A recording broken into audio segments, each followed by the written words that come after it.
21ನೇ ತಾರೀಕು ನಮ್ಮ ನೂತನ ಅಧ್ಯಕ್ಷರು ಪದಗ್ರಹಣವನ್ನು ಮಾಡ್ತಾ ಇದ್ದಾರೆ.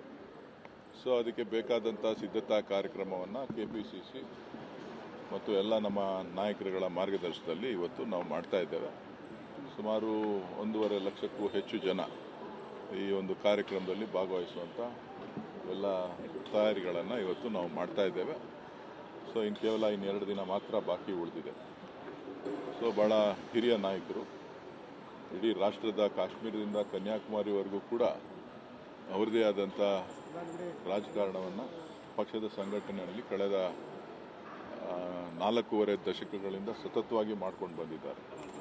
ಸೊ ಹಾಗಾಗಿ ಅವರ ಅನುಭವ ಮಾರ್ಗದರ್ಶನದ ಜೊತೆ ಪಕ್ಷವನ್ನು ಸಂಘಟನೆ ಮಾಡಲಿಕ್ಕೆ ಎಲ್ಲರೂ ಕೂಡ ಉತ್ಸಾಹದಿಂದ ಕೆಲಸ ಮಾಡ್ತಾ ಇದ್ದಾರೆ. ಸರ್, ಅಭಿನಂದನಾ ಕಾರ್ಯಕ್ರಮ ಶಿವಕುಮಾರ್ ಮತ್ತು ಸಿದ್ದರಾಮಯ್ಯ ಇಬ್ಬರಿಗೂ ಅವತ್ತೇ ಅಭಿನಂದನಾ ಕಾರ್ಯಕ್ರಮ ಹೌದು. ಯಾಕಂದರೆ ನಮ್ಮ ಸಿದ್ದರಾಮಯ್ಯನವರು ಮಾಜಿ ಮುಖ್ಯಮಂತ್ರಿಗಳು, ಇವತ್ತು ರಾಜ್ಯಕ್ಕೆ ನಮ್ಮ ಪಕ್ಷಕ್ಕೆ ವಿಶೇಷವಾಗಿ ಎಲ್ಲ ವರ್ಗದ ಜನರ ಹಿತವನ್ನು ಕಾಪಾಡೋ ನಿಟ್ಟಿನಲ್ಲಿ ಅತ್ಯುತ್ತಮವಾದ ಆಡಳಿತವನ್ನು ಕೊಡೋದ್ರ ಮುಖಾಂತರ ಒಂದು ಇಡೀ ರಾಷ್ಟ್ರಕ್ಕೆ ರಾಜಕಾರಣದಲ್ಲಿ ಒಂದು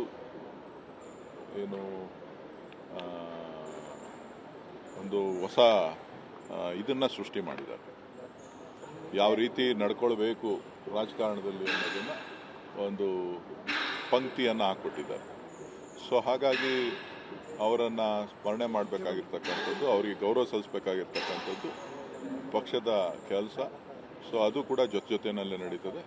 ಇವತ್ತು DK ಶಿವಕುಮಾರ್ ಅವರು ಪಕ್ಷದ ಅಧ್ಯಕ್ಷರಾಗಿ ಸುಮಾರು 6 ವರ್ಷ ಕೆಲಸ ಮಾಡಿದ್ದಾರೆ.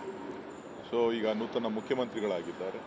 ಅವ್ರಿಗೆ ಜವಾಬ್ದಾರಿ ಇದೆ ಮುಂದಕ್ಕೆ 28ಕ್ಕೆ ಮತ್ತೆ ನಮ್ಮ ಹೊಸ ಆಡಳಿತವನ್ನು ಸರ್ಕಾರವನ್ನು ತರುವಂಥದ್ದು, ಕಾರ್ಯಕರ್ತರ ಜೊತೆ ಇಡೀ ರಾಜ್ಯದ ಸಮಸ್ಯೆಗಳನ್ನು ಪರಿಹಾರ ಮಾಡಲಿಕ್ಕೆ ಅವ್ರ ಮುಂದೆ ಇರ್ತಕ್ಕಂಥ ಎಲ್ಲ ಸವಾಲುಗಳನ್ನು ಅವರು ಸ್ವೀಕಾರ ಮಾಡಿ ಕೆಲಸ ಮಾಡಬೇಕಾಗಿದೆ.